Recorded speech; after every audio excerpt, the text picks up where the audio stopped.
A very good day to all my students. Today we are going to discuss the topic of private labels under retail business management. So the topic is private labels, and private labels, which are also known as store brands, own brands and merchandise brands. They are actually products which are developed by the retailer in for sale, and they are products that carry the name of the seller, not the manufacturer. We'll see in detail about these private labels. So they are available in a range of industries from cosmetics to web hostings. They are often positioned as low cost alternatives to regional, national, and international brands. Mind you, they don't give competition only to the regional brands. They are powerful enough and grown powerful enough to give competition to the international brands also. So these are the different types of private label. We will look into each one of them individually. So generic, they have very low promotional and very low margin, same or better quality at a better price, average 20 to 40 percentage less than the national brands. One example is Lux, which tries to position itself across the national brand Lux from HUL. Both Lux and Lux are kept in the same shelf for sale. Then we have got this copycat brands, which are also private brands. As you can see in the picture, Adidas is a copycat brand of Adidas, which it is a category.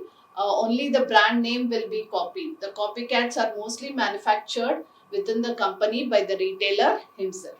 The other example in the similar lines is Puma, as you can see, Dama in the line. Then we have gone premium store brands. Premium store private labels are more expensive than the national brands and will have superior quality. Very important, superior quality, good features and design.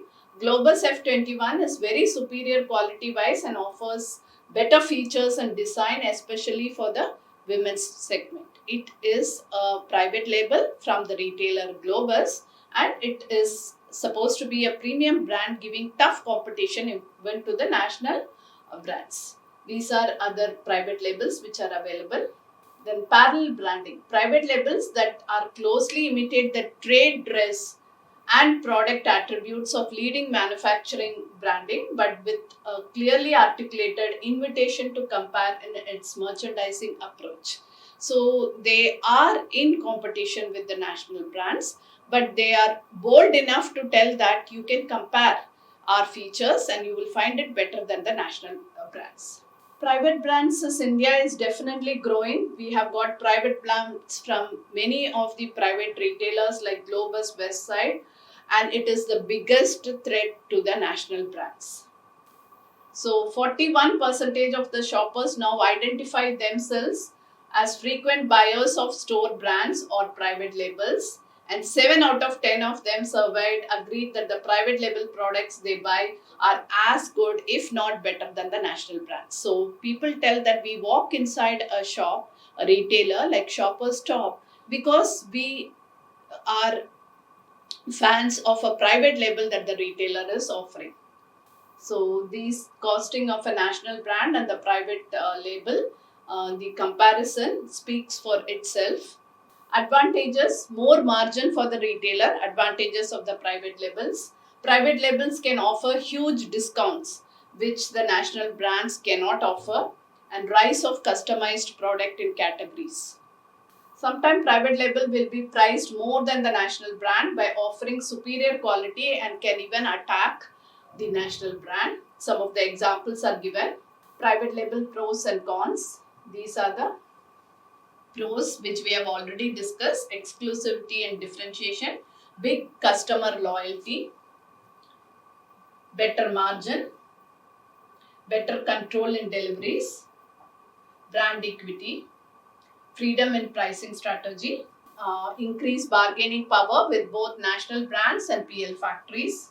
The cons are inventory risk, higher R&D expense, research and development expense for a small company might be on the heavy side, high marketing expenses, no markdown or return allowance from branded suppliers. If product fails, will create negative image for the retailer, quality control, etc. So, private labels in various product categories. These are some of the examples. Pantaloons, West Side, very famous ones, because of which customers walk inside the retail store. Cosmetics, groceries. So you can see cutting across product categories, you have got private labels. Retailers' private labels have come a long way, banishing the old image of cheap products. They are not cheap products offered by the retailer.